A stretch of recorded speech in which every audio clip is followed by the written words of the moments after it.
Halo, selamat siang. Nama gue Sani. Ini podcast pertama gue. Podcastnya ini tentang olahraga, tapi gue akan ngambil sisi dari mental, tidak spesifik soal fisik loh. Ngambil sudut pandang olahraga dari sudut mental.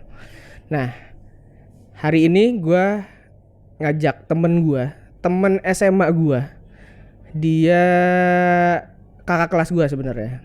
Nah, namanya Oka, atau kalau di Instagram lebih dikenal dengan Coach Oka. Halo Kak. Halo. Apa kabar? Baik. Baik.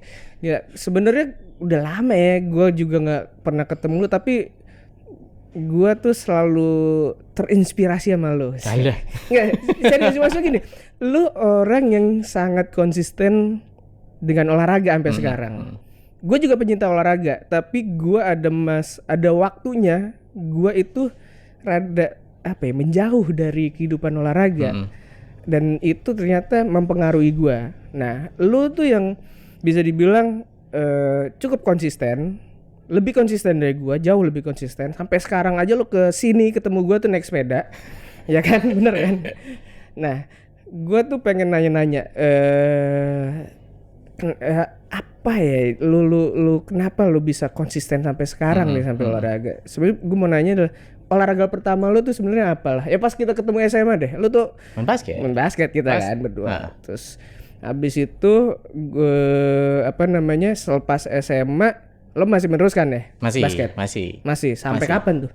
Kayaknya basket gue sampai sekarang. Masih juga? Masih. Gue basket itu dari kelas 3 SD. 3 SD? Dari 3 SD. Dari 3 SD, abis itu terus sampai sekarang inspirasinya dari kakak gue.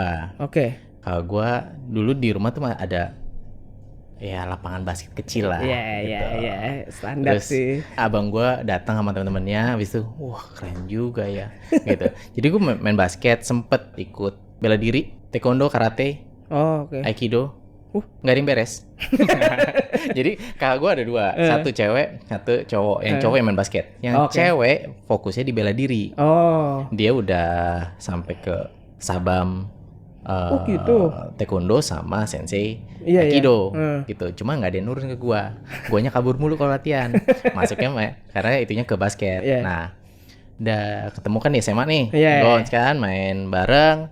Selesai itu gue balik lagi ke Gons ngajar. Lo sempet ngelatih basket? Ngajar, gue setahun ngajar yang tim seminari dulu, setahun. Oke. Masuk tahun kedua itu gue nggak nambah tim ceweknya. Jadi megang dua, tim seminari sama tim cewek. Itu selama 6 tahun. Wah, 6 tahun? 6 tahun gue megang yang tim cewek. Gue kayak sempet miss ya lu pernah ngelatih. Iya. Tapi kayak serius 6 tahun. Jadi gue sambil kuliah, abis itu gue ngajar. Ya lumayan lah, si ngajarnya bayarin kuliah lumayan lah. Abis itu gue stop ngajar itu karena gue udah masuk kantor. Masuk ke dunia perkantoran. Udah lulus kuliah, terus habis itu gue ngantor. Terbatas daily kantor ya? Gitu ya, akhirnya off dari jadi sempat ngajar. juga rada menjauh dikit? Menjauh, itu 2006 ya kira-kira. 2008 lupa deh. Itu rada back off dikit? Back off dari basket. Itu, cuman itu gue masuk kantor, masuk ke banding setir nih dari kuliah. Banding setir gue masuk ke dunia anak-anak, dunia kreativitas. Pendidikan. Kursus untuk lebih ke pola pikir, mindset of creativity ke anak-anak gitu. Cuman gue belum ngajar. Gue masih waktu itu sebagai analis, gue menganalisa, mengobservasi gitu, mengobservasi pola pikir si anak-anak ini tentang kreativitas. Impact dari kreativitas nih anak-anak dapat apa nih? Dapat apa abis itu gimana mereka problem solving, creativity gitu. Di situ gue belajar banget karena dari nol, pertama dari bahasa ya. Bos gue orang Hong Kong Inggris, nggak bisa bahasa Indonesia. Jadi gue masuk, bayangin. Langsung bahasa Inggris kan, langsung bahasa Inggris, kasih buku nih lu belajar. yang waktu itu gue masih bacanya buku kamus gitu. Oke. Iya, Di iya, kantor semua ngomong bahasa Inggris, masih cacisus gitu kan. Habis itu gue belajar harus belajar cepat dengan pressure kayak Iya. gitu kan. Cepat. Cuma di saat itu kalau olahraga masuk ke bike to work. Apa tuh? Bike Bike to to work. work. Itu tuh era-eranya mulainya gerakan bike to work Oke. gitu. Kakak gue yang cewek udah duluan gitu, udah duluan dia. Lagi-lagi influence dari Kakak gue kakak. gitu. Gue 6 bulan tuh tadinya gue masih anak Vespa, semuanya segala Vespa cuy. Iya, Gitu anak kayak Vespa naik sepeda ya. kayak enggak lah Iya, gitu. Sampai kayak boleh juga cobain. Nah masuk tuh gue bareng sama kakak gue ke kantor, bolak-balik goes. Terus habis itu gue pindah kerja masuk ke dunia oil and gas. Oil and gas. Oke. Masuk oil and gas. Jadi dari anak-anak dunia anak-anak kreativitas, tiba-tiba gue masuk ke dunia oil and gas. Oke, jauh ya? Jauh abis gitu. Gue harus mulai dari nol lagi, belajar lagi tentang dunia oil and gas gitu. Dunia oil and gas, gue start dari HRD. Oke. Oh tapi sebenarnya kalau dilihat ya, lo start dari HRD itu kalau sebelumnya lo mempelajari tentang behavior anak ke HRD juga nggak terlalu jauh lah ya sebenarnya. Nggak terlalu jauh. Ya kan? Masuknya tapi ke bidangnya aja. Bidangnya lompat ke orang-orang dewasa yang lebih aja gitu kan. Gitu ngadepin yang udah dewasa yang ya. Yang harusnya diajak ngomong gampang ya. Gitu. Itu udah masih goes, cuman udah off basket, udah jauh lah dari olahraga. Lebih jauh ketika lo pas di dunia anak-anak apa pas di oil and gas? Oil and gas ya pasti ya. Gitu, oil and gas. Itu udah menjauh. Itu udah berapa lama lo kurang lebih menjaga jarak dengan olahraga? 2 tahun 3 tahun. 2 tahun 3 tahun. Karena gue setahun di HRD, abis itu gue dipindah ke divisi HSE. HSE itu safety. Oh, oke, safety. Gitu. Ya. Di safety. Di safety itu sebetulnya kan ada 2, ada safety, ada health. Gitu. Di bagian safety gue jadi polisi. Oke. Ya kayak polisi, lu nggak boleh ini, nggak boleh itu. Lu jangan, lu harus pakai helm, harus pakai ini. Nah, di bagian health, gue harus ngasih penyuluhan mengenai bahayanya misalnya penyakit jantung, kolesterol. Beda lagi bidang gitu. Jadi kayak sesuatu yang ini lebih masuk kesehatan, dan gue bisa ngelihat dari audiens gue kan seminggu sekali gue bikin kayak meeting ke semua pegawai kan, gitu. Bagian safety mereka yang karena kayak gue ngeluarin kayak kartu merah nih, kasusnya gini nih. Nah di bagian health tuh mereka yang jadi gitu ya, bahayanya misalnya pola hidup sehat kayak apa, olahraganya ngapain, abis itu makanan. Cukup menarik buat mereka ternyata ya. Menarik, dan mereka kayak gue bisa ngelihat dari antusias pesertanya kayak yang oke ya, cara hidup sehat, jadi lebih merubah mereka gitu. Betul. Nah itu pasti kan udah menurut gue udah orang-orangnya cukup dewasa ya. Mungkin umurnya juga ada yang jauh di atas gue. Dan yang seumuran juga mungkin juga masih jarang kan. Berarti emang mungkin karena umur mempengaruhi juga nggak tuh kira-kira kalau mereka bisa jadi kan ya. Oke. Lu bahas kolesterol, bahas darah tinggi, penyakit kanker, jantung, jadi emang kehidupan sehari mereka. Betul. Nah di situ gue ngerasa kayak gue lebih seneng ngadepin si topik si health ini gitu. Gitu. Habis itu gue tuh belum kembali ke olahraga juga gitu. Akhirnya kayak pekerjaan lu harus begadang dan lain-lain, kayak lu masuk ke stres kerjaan. Stres kerjaan, lu butuh pelarian. Pelariannya waktu itu kayak ngapain ya? Baru balik ke olahraga. Apa tuh? Suatu saat tuh gue ngeliat satu iklan di Atlas Food Plaza Senayan. Iklan sepatu Reebok gitu, kayak kok keren abis nih gitu iklannya gitu, kayak abis itu gue search di Google gitu, mereka ngapain sih? Olahraga ngapain sih? Kok keren banget gitu.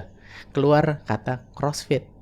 Oke. Wah, CrossFit. Apaan ya? Waktu itu masih baru. Iya. Masih baru. Gue search itu kayak oh ini tuh CrossFit. Terus gue cari CrossFit Indonesia, Jakarta. Cuma ada satu tempat di daerah Simpruk. CrossFit Equator, dan itu cuma satu-satunya di Indonesia. Gitu. Terus habis itu gue cek, kalau lihat Google di browse ke CrossFit Equator, bisa 10 halaman dia doang. 10 page tuh CrossFit Equator gitu terus semuanya kayak gitu. Kayak oke. Cuman kayak gue belum siap buat kesana kan. Masih gitu. Masih kayak yang gue harus kerja nih ya. Gitu. Gue harus kerja gitu. Sampai satu saat itu gue kayak kerja 50% kerja, 50% gue belajar. Bukain apa sih CrossFit gitu belajar. Sampai akhirnya gue memutuskan resign dari kerja. Alasannya apa? Alasannya gue mau CrossFit. Oke. Gila ya. Gila juga ya. Maksudnya kalau gue denger sepintas gitu lo cuman gue resign mau CrossFit. Tapi lo pas itu di tahap apa? Gue di CrossFitnya? Nggak ada. Lo belum nyobain sama sekali? Bos gue nanya, CrossFit apa? Emang apaan? CrossFit? Nggak tahu. Gue bilang nggak tahu. Ini gue baru mau belajar. Jadi gue siang gue resign, sorenya gue nyamperin CrossFit Equator. Gue tungguin coachnya, head coachnya gue tungguin. Gue janjian jam 5, dia baru datang. Dia juga punya sekolah, baru datang jam 5:30, jam 6. Gitu gue masih pakai batik hari Jumat, baru juga resign gitu kan. Gue ketemu, habis itu gue ditanya, goal lu apaan? Gitu. Jawaban gue adalah gue mau ngajar CrossFit. Lu udah pernah CrossFit? Belum. Dia juga yang wah gila lu ya. Iya gue mau belajar, gue mau ngajar CrossFit gitu. Ya udah, lu belajar, lu latihan di sini, terserah lu, pokoknya lu latihan gitu.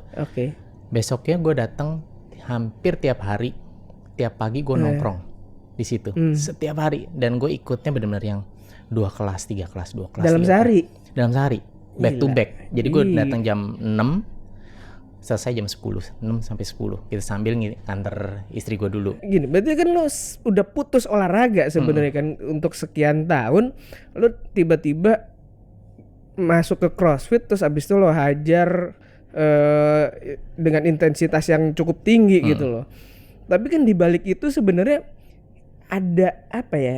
Ya kemauan lu kan sebenarnya kan. Goal lu apa yang ditanya sama si coachnya itu kan. Nah, itu tujuan lu sebenarnya awalnya itu apa? Maksudnya kalau mungkin di Amerika sana misalnya kan jelas gue mau main basket biar masuk NBA gitu loh. Lu masuk CrossFit jelas-jelas belum tahu gitu loh. Ya walaupun gue mau jadi pelatih, ya ntar bisa ya lo bisa private, lo dapet duit dari situ macam, tapi kan belum kelihatan. Iya, ini belum ada janji yang pasti. Nah, sebenarnya mindset pertama lo itu sebenarnya apa gitu itu lo bisa yang gue mau nyebur gitu. Pertanyaan yang ditanyakan oleh keluarga gue sama keluarga istri gue. Udah pasti gini yang nanya, udah pasti orang terdekat terus lu gila apa? Oil company lu tinggalin. Lu nyebur ke CrossFit yang lu belum pernah nyebur. Karena gue balik dari nol. Kalau lu ada di situasi do or die, oke, itu bisa ngerubah mindset lu, kayak lu nggak boleh nyerah, Karena ketika gue resign, istri gue hamil anak kedua. Wah, lebih gila lagi ternyata lo. Lo lebih gila lagi ternyata. Jadi kondisinya kan lo dari yang sesuatu yang lo udah terjamin oleh perusahaan, tiba-tiba lo boom, nol. Ya lo dapat benefit kan kalau misalnya setelah melahirkan kan. Dan itu gue ngasih waktu diri gue 6 bulan unpaid. Berarti kan gue nggak ada penghasilan kan.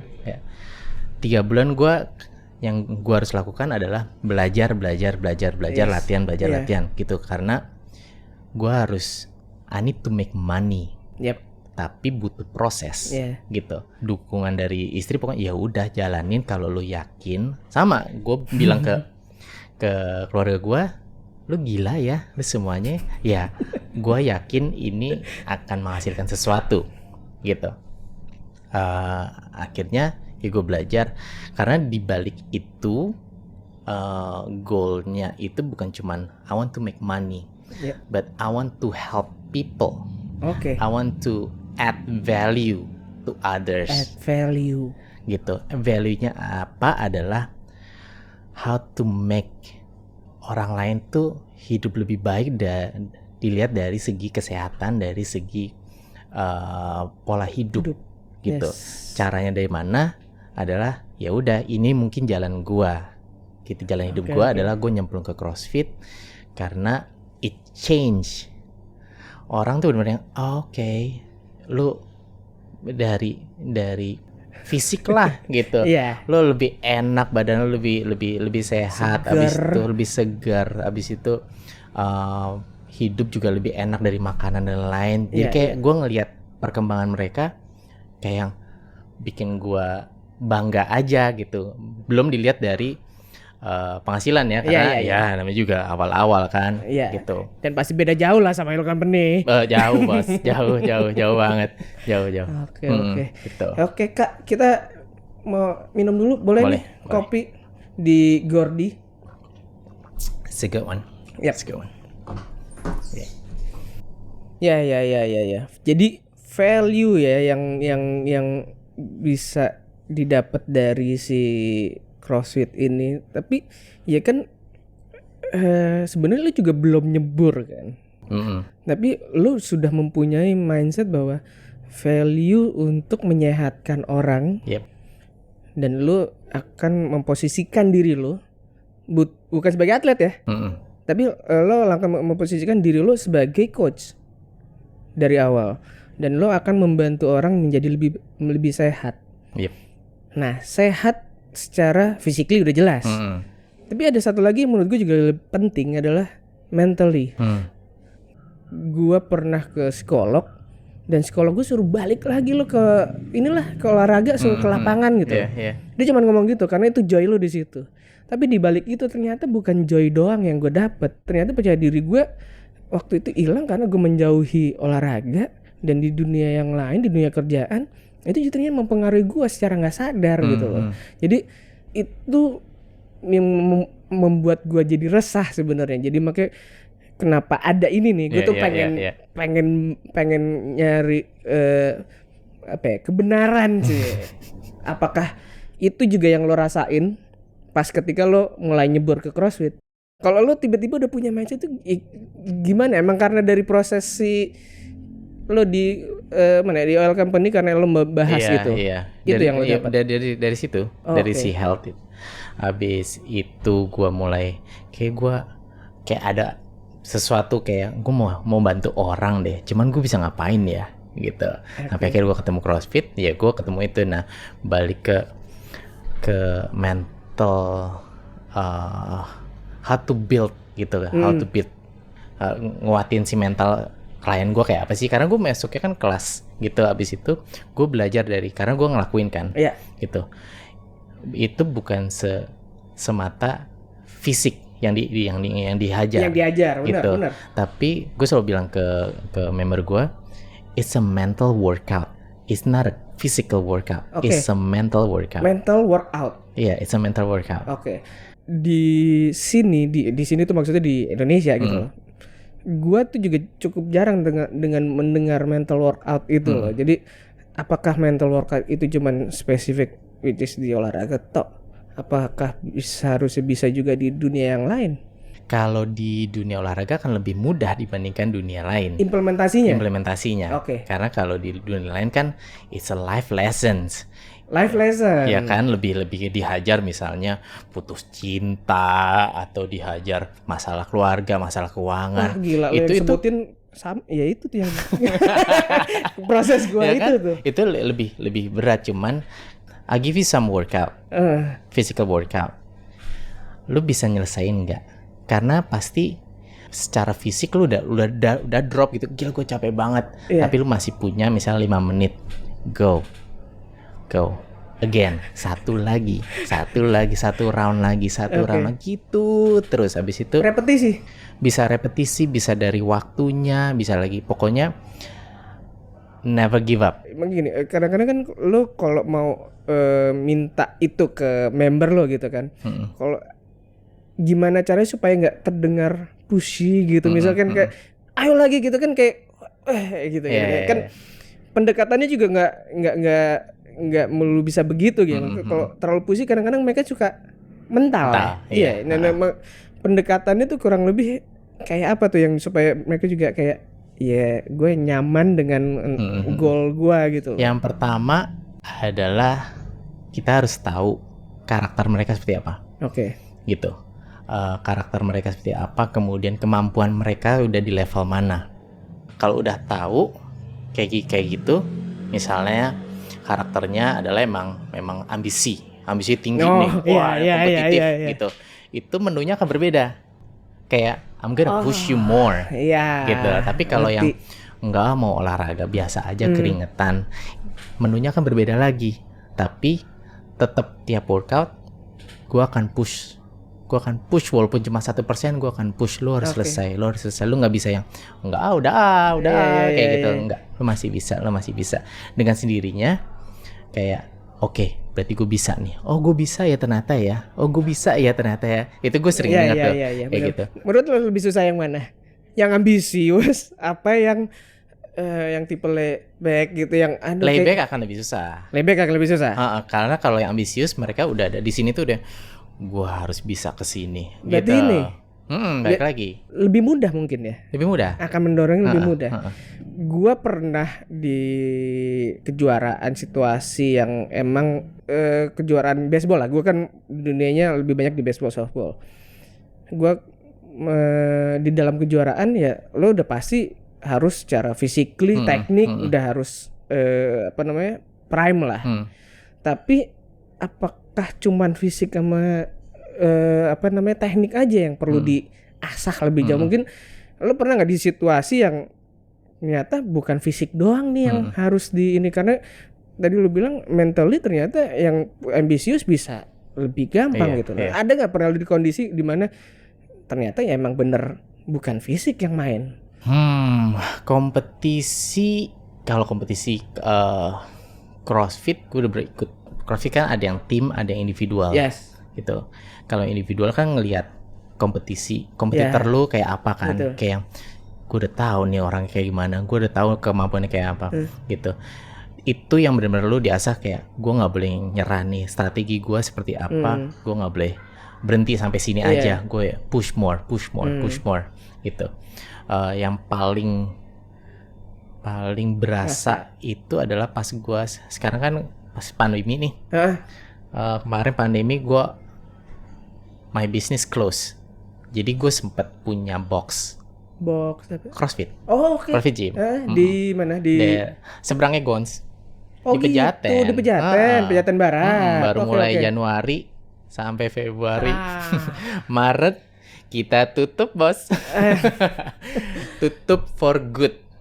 Yang tadinya nunggu pemerintah mulai buka, pas kita mau buka ternyata ya berubah, is close for good gitu. Jadi kayak gitu kan. Habis itu semua tarik ke rumah kan, semua pandemi kan. Semua tarik ke rumah. Bingung tuh mulai yang wah, ini ngapain ya? Apa yang mau lo? Gue belum private. Oh, belum private. Belum di rumah tuh belum ada. Oke. Lo juga buka private ya sebenarnya? Akhirnya buka private. Akhirnya sekarang gue full ngajar private di rumah. Oke, lu sekarang juga dari pagi sampai sore, sampai pagi sampai malam lah, kayak gitu. Gitu. Di saat itu kan lu bawaannya pengen keluar rumah ya. Keluar rumah itu paling safe katanya sepeda. Emang pandemi juga bikin orang sepedaan banyak, bener. Akhirnya gue mengeluarkan sepeda gue yang lama. Yuk mulai goes lagi. Gitu dari Lebak Bulus ke PIM bolak-baliknya gue happy banget. Jalanan masih sepi kan. Oh iya bener. Sepi banget. Bebas polusi gitu. Asli gitu. PIM abis itu gue mulai goes ke Bogor. wah seru nih Bogor nih gitu. Sendiri apa?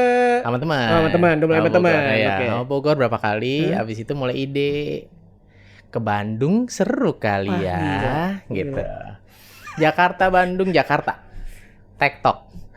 Lu pernah? Iya, TikTok sih. Gue jauh pertama gue adalah itu, gitu.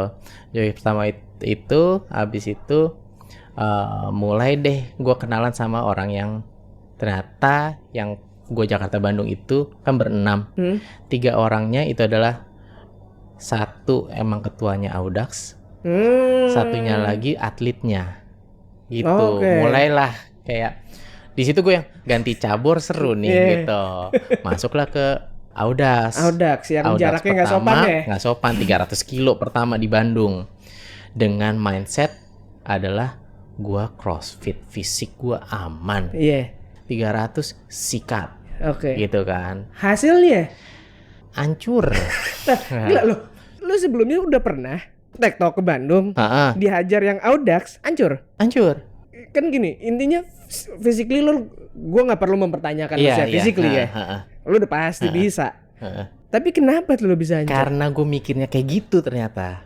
Karena gue mikirnya adalah kayak jumawa aja. Gue bisa nih, gue as a coach, gue as a athlete, fisik gue oke, badan gue oke, gue hajar. Pakai sepeda, yang lain pakai sepeda road bike, gue pakai sepeda ban 26, which is itu sepeda lama gue, gitu. Dengan yang bisa nih, gitu. Pas baru mulai, gue ikutin tuh semuanya yang pakai road bike. Gue ikutin, bisa ngikut 100 kilo pertama, kram. Keramnya ngunci. Itu sebadan kaki udah diem gitu tuh. Wah, gitu. Habis itu gue udah mulai ketinggalan tuh yang tadi satu grup, gue mulai sendiri. Di situ kayak yang oke, ini 200 kilo selanjutnya gue akan sendiri di tempat yang gue nggak kenal, gitu. Yang lainnya pakai Garmin. Kayak Garmin tuh ada navigasinya. Betul. Kanan kiri semua ada petanya. GPS lah. Gue masih pakai handphone, ngecekin handphone, nyasar mulu, gitu. Jadi kram di 100 kilo. Gue akhirnya evak di 260. Anjing tinggal 40 dari ya? kilometer 100 sampai 260. Kerjaan gue cuman kram, nuntun, goes pelan, kram, tiduran di pinggir jalan, gitu terus. Jadi kayak yang ini bukan fisik lagi nih. Fisik lu udah lewat, badan lu udah habis. Sekarang gimana caranya lu bisa bawa badan lu sampai finish, gitu. Tapi lu akhirnya end up-nya adalah evaknya tuh di 40 kilo terakhir. Karena 40 kilo itu, jadi gue sampai di daerah Sumedang. Sumedang itu gue tahu di depan gue gunung. Naik gitu. Naik kan. Gue ngeliat di depan nih udah mulai nanjak nih, gitu kan. Terus gue cuman diem doang di bundaran tuh, di bundaran dari Sumedang gitu. Gue disamperin bawa bapak, gitu. Udah tua gitu, diajak ngobrol. Oke, Pak, gitu. Terus itu udah jam 12 malam. Cut off time selesai jam 12:30. Setengah jam lagi. Jadi kan nggak mungkin dong nanjak. Iya, gitu nanjak kan. 40 kilo lurus mungkin dapat kali ya. Iya, nah, akhir gue naik angkot aja 2 jam baru nyampe. Nyampe Bandung, balik lagi ke Bandung. Nah, di situ gue udah nggak kuat, akhir memutuskan gue that's it. I did my best, gitu. Besoknya gue satu-satunya yang evak ternyata, gitu. Down banget, gue besoknya kayak aduh gue stres banget nih. Makan pagi ketemu sama ketua Audax, mentor gue. Dia cuman, gue kira aduh gue bakal dicela nih, gue bakal abis nih, gitu kan. Dia cuma nanya, lesson learn lo apa dari itu kemarin? Itu pertanyaan pertama yang keluar langsung. Apa yang bisa lo pelajari dari kemarin? Apa yang bisa lo improve dari? Gak ada yang nyela sama sekali. Gak ada. Apa yang bisa lo improve dari performance lo kemarin? Dari situ gue yang Oke. Ini lebih kayak gue harus belajar lagi, gue harus menganalisa gue sendiri, kayak introspeksi gue, apa sih yang diperlukan gitu, secara fisik ataupun secara mental, gitu.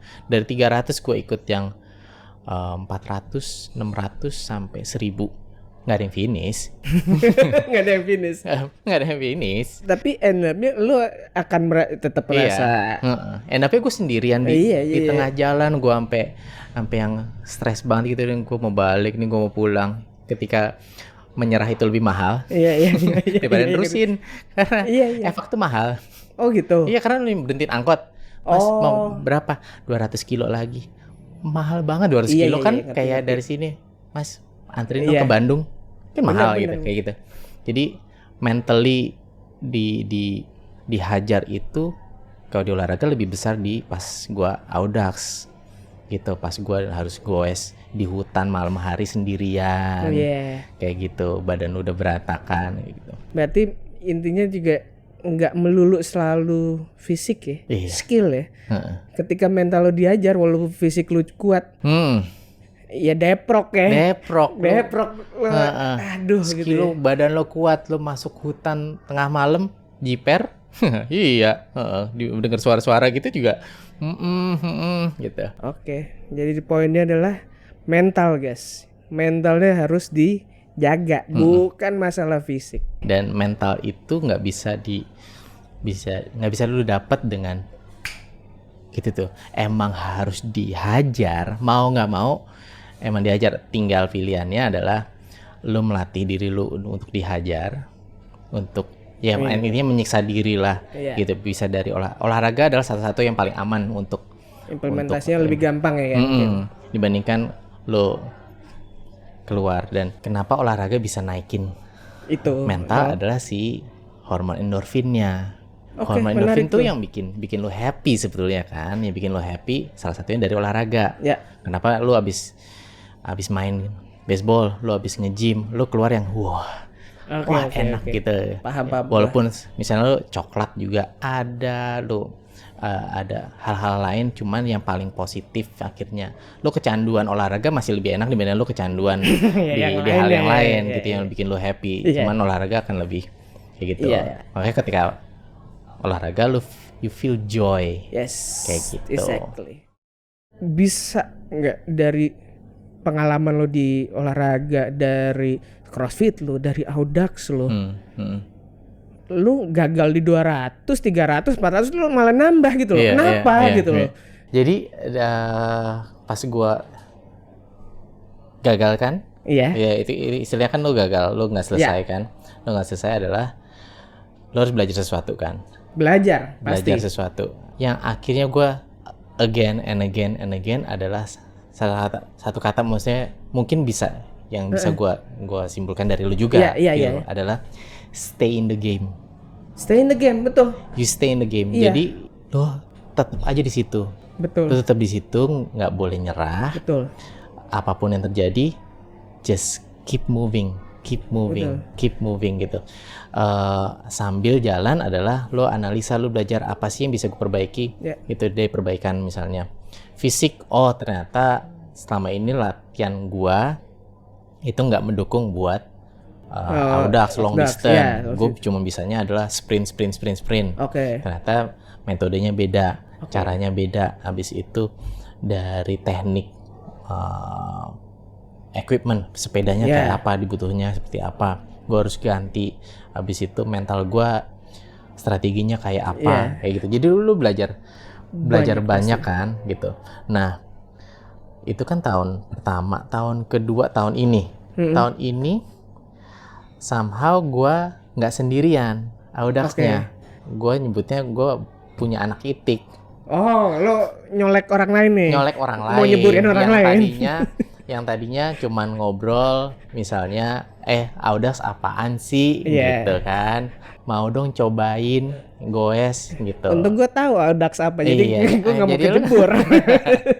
Dia yang, kayak seru juga nih, gitu. Mulailah gue punya anak itik, gitu. Yang pertama, gue sebutnya namanya Ayu, tetangga gue, gitu.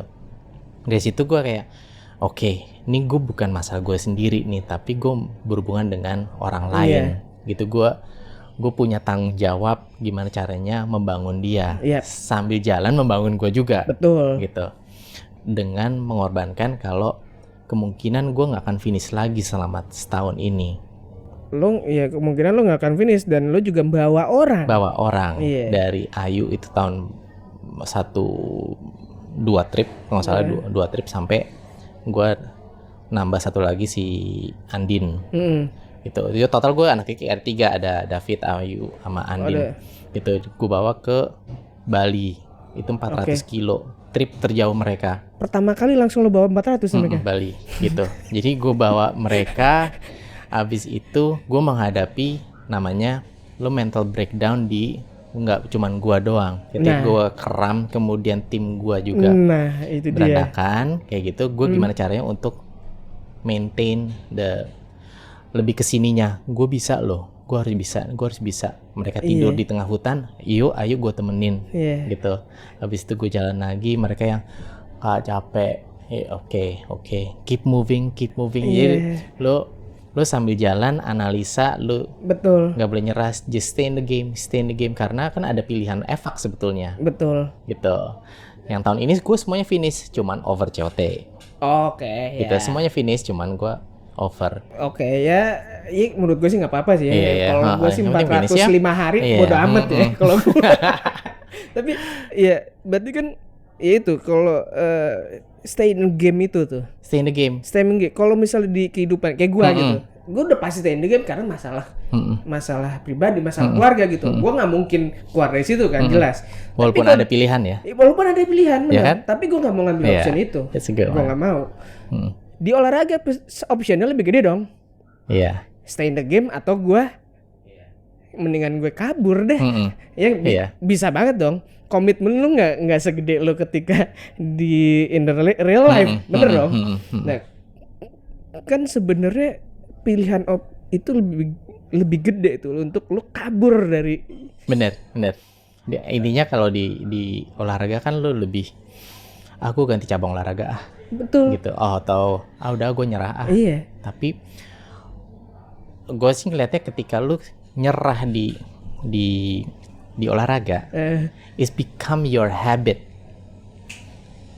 Ketika lu yang gue selesai, gue keluar, gue ganti ini.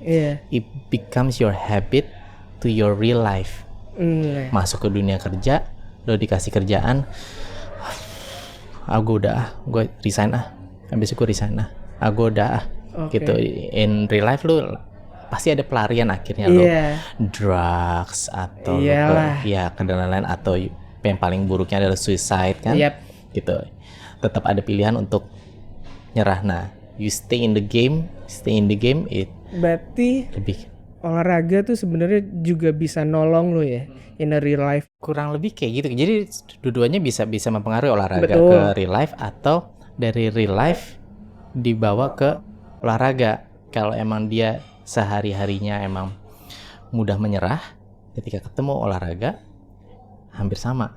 Gitu. Nah, di dalam olahraga tuh baru bisa kelihatan yang gue alami ya, baru bisa kelihatan itu ketika lo sendiri, individual sport dan long. Jadi kalau misalnya 5 kilo lo misalnya lari 5 kilo 10 kilo, it's doable. Gitu, kecuali lo ngejarnya adalah speed gitu. Tapi doable, everyone bisa under COT. Tapi kalau udah masuk yang long, baru tuh di tengah-tengahnya mirip-mirip kayak real life gitu. Jadi our life itu maraton sebetulnya. Setuju, bener. Itu maratonnya seberapa, long distance-nya sampai berapa, kita nggak ada yang tahu. Tapi sepanjang jalan pasti itu maraton. Jadi nggak usah buru-buru, nggak usah ini, you just like go with the flow, see what happen. Step back, lihat, maju lagi, step back, gitu lagi. Tuh. Gua dulu ya pemain, sekarang harus jadi ketua, terus sekarang gue mundur sebagai pelatih membantu klub gua. Nah, di posisi gue sekarang gue juga mulai berasa tuh gue juga udah nggak sebagai pemain nih, gue juga sebagai pelatih, gue sebagai supporting untuk manajemennya gitu loh di klub. ini partnya hampir sama ketika gue mungkin kayak di pasti keluarga gitu loh.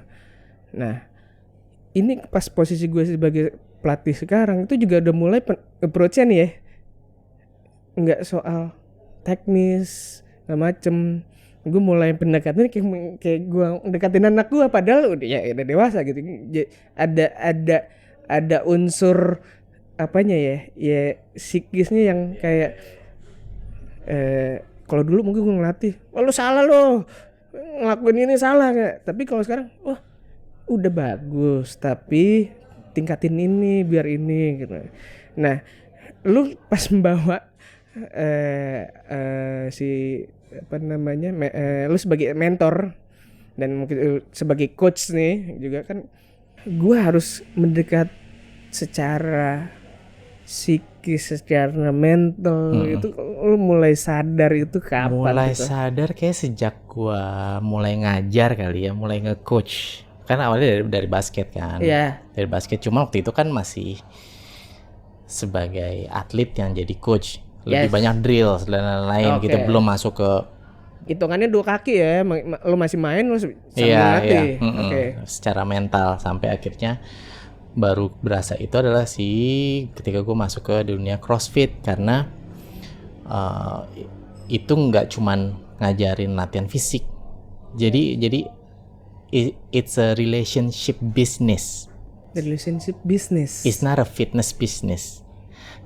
Produknya adalah si fitness, tapi it's a relationship business. Jadi kayak gimana gue membangun komunikasi dengan member gue, one on one gitu. Jadi ada orang yang masuk itu gue nggak bisa kayak oke gitu, lebih kayak gue harus tahu siapa dia, backgroundnya kayak apa, ajak ngobrol, jadi gue bisa tahu karakter seperti apa.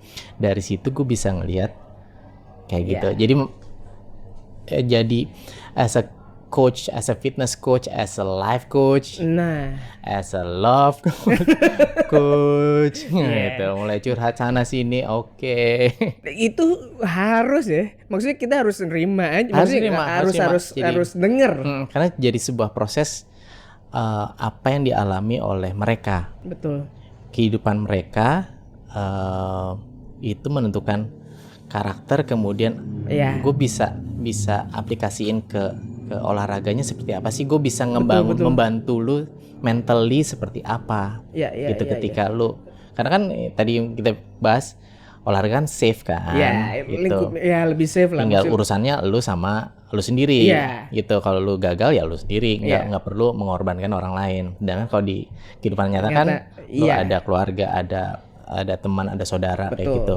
Nah dari situ gue harus belajar tentang komunikasi, gue harus belajar tentang mau nggak mau belajar tentang psikologi, kayak gitu.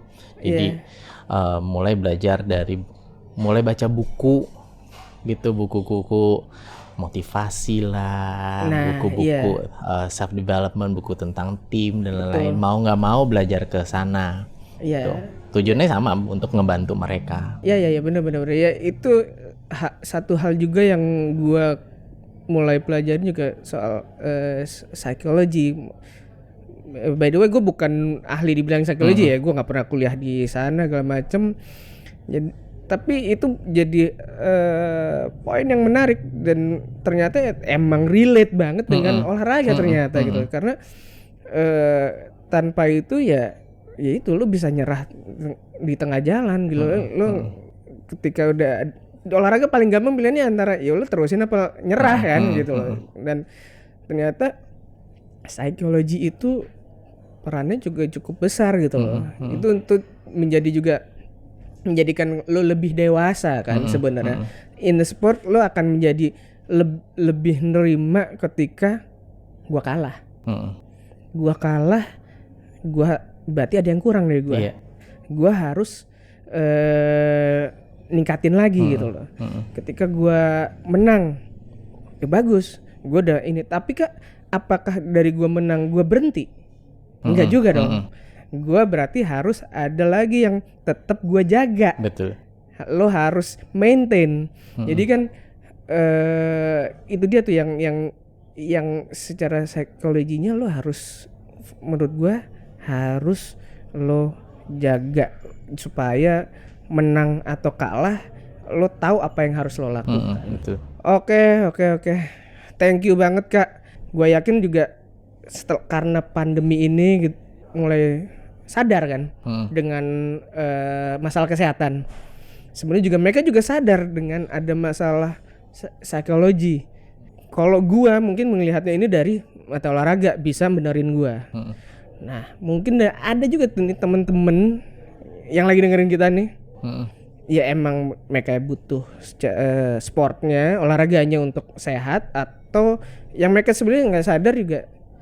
Oh, abis ngeliat ini, oh ternyata mental gue emang rada ini, ternyata mungkin olahraga bisa bantu gue. Kira-kira kalau mau mengeluarkan unek-unek atau pengen ngeluarin keringet segala macem, kalau sama lu bisa nggak? Bisa banget. Bisa. Karena lu kan ada ini sendiri kan, apa yang di rumah? Ya, ada kelas sendiri. Ada kelas sendiri. Nah, lu ngubungin lu kemana? DM aja ke DM di Instagram gua @kocoka. OKA. Coach Oka. Feel free to just udah tinggal hi aja. Say hi. Dari hi dulu lu langsung bisa tahu kan, wah ini masalahnya apa nih. Enggak ya? Gila cenayang gua.